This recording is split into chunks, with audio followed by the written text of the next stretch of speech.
दोस्तों, यदि आपसे किसी अनंत चीज के बारे में पूछा जाए तो आपका जवाब क्या होगा? मेरा तो होगा अंतरिक्ष, यानी कि आकाश अनंत है, इसका कोई छोर नहीं है। ये कितना बड़ा है इसका कोई ठोस अंदाजा अब तक कोई नहीं लगा पाया है। मगर बरसों की मेहनत के बाद अब कुछ वैज्ञानिकों का ये दावा है, वो दावा करने लगे हैं कि उन्होंने ब्रह्मांड को नाप लिया है। हालांकि ये ब्रह्मांड इतना विशाल है कि अगर आप इसका पता लगाने निकले तो हमें खरबों खरबों साल लग जाएंगे, तब भी शायद हम इसके बारे में पूरी जानकारी हासिल कर पाएंगे या नहीं, ये भी एक रहस्य ही रहेगा।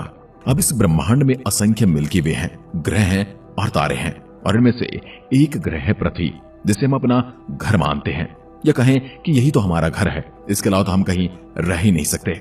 इस पृथ्वी पर कई तरह के जीव रहते हैं, लेकिन हम इंसान हमेशा से ब्रह्मांड के बारे में जानने के लिए उत्सुक रहते हैं। आज हम जिस ब्रह्मांड को जानते हैं उसकी शुरुआत हमारी पृथ्वी से ही होती है, जहां जीवन संभव है। और दोस्तों, यह भी सच है कि जल्द ही इस पृथ्वी का अंत भी हो सकता है।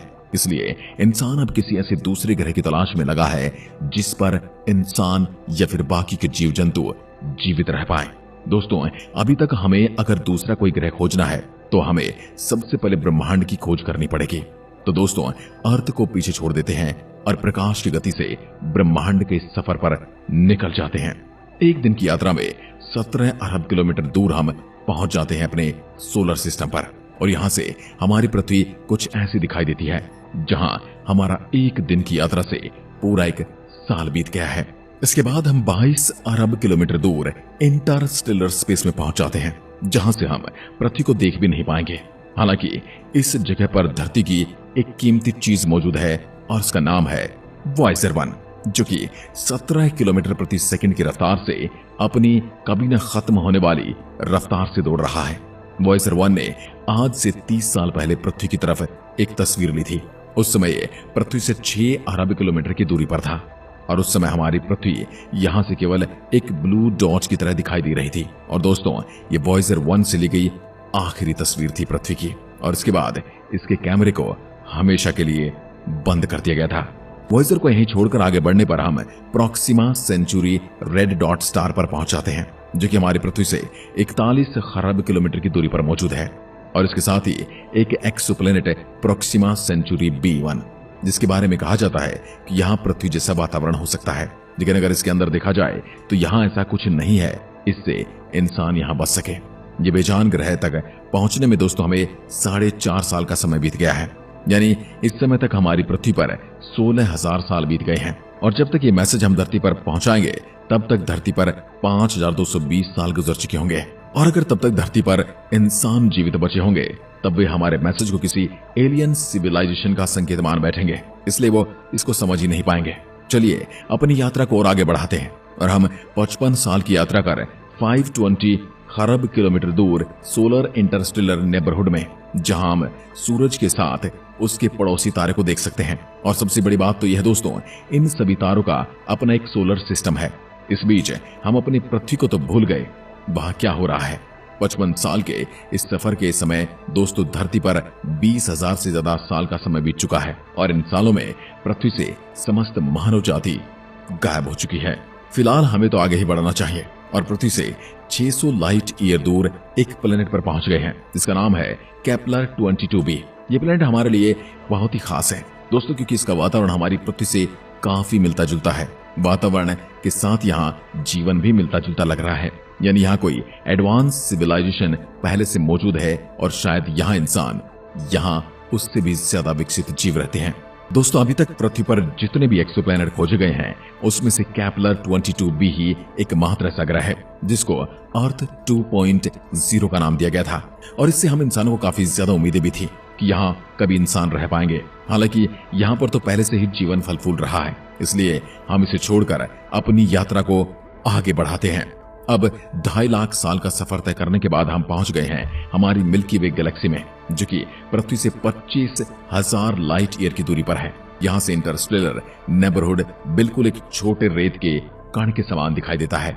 अब इन 2.5 लाख साल में पृथ्वी पर 9 करोड़ साल बीत चुके हैं, और अब वहां पर जीवन भी बहुत विशाल हो चुका है। और 15 मिलियन लाइट ईयर के लंबे सफर के बाद हम अपने लोकल गैलेक्टिक ग्रुप में जहां से हमारी मिल्की वे गैलेक्सी कुछ अलग ही दिखाई देती है। और इसको जानने के लिए हमें 1 अरब साल पीछे जाना होगा, जहां ब्रह्मांड की वो घटना घट रही थी जिसकी इंसान ने 21वीं सदी में भविष्यवाणी की थी। यानी यहाँ मिल्की वे और एस्ट्रोमीटा की टक्कर हो रही है और इससे जो गैलेक्सी बनी है उसका नाम मिल्कोमेटा है।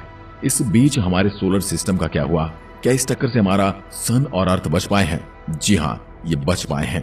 लेकिन इस बीच सूरज ने 5.5 अरब साल पूरे कर दिए हैं और अब हमारा सूरज बढ़ रहा है, बूढ़ा हो रहा है और अब ये रेड जायंट यानी एक लाल तारा बन चुका है और हमारी पृथ्वी इसमें समाकर भाप बन गई है। अब यह सोलर सिस्टम में कुछ ऐसा नहीं है जिसे हम अपना कह सकते हैं।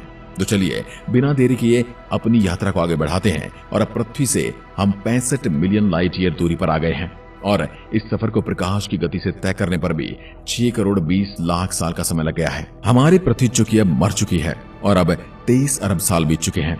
यहाँ अभी भी एक चीज मिसिंग है और वो है हमारा वर्गो सुपर क्लस्टर और इसके साथ मिसिंग है ब्रह्मांड के सभी तारे, ग्रह और आकाशगंगाएं। इसको समझने के लिए हमें 1 अरब साल पीछे जाना होगा। 1 अरब साल पीछे जहां अभी तक सब कुछ ठीक था, लेकिन बहुत जल्द यहाँ ऐसी घटनाएं घटेंगी जिसका अनुमान 21वीं सदी में लगा जा चुका था और इसी घटना की वजह से ब्रह्मांड की सभी चीजें गायब हो गई हैं और इसका नाम है बिग रिप, यानी आप ब्रह्मांड का अंत होते हुए देख रहे हैं। आखिर ऐसा क्या हुआ और हमारा ब्रह्मांड एकदम से कहां गायब हो गया?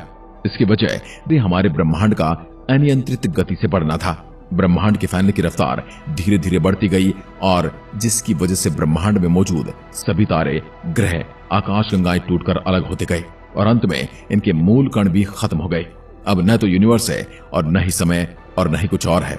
अब चाहे आप खरबों किलोमीटर प्रति सेकंड की रफ्तार से यात्रा कर लें, आपको कुछ दिखाई ही नहीं देगा और आप खुद को उसी जगह पर पाओगे जहां से आप चले थे।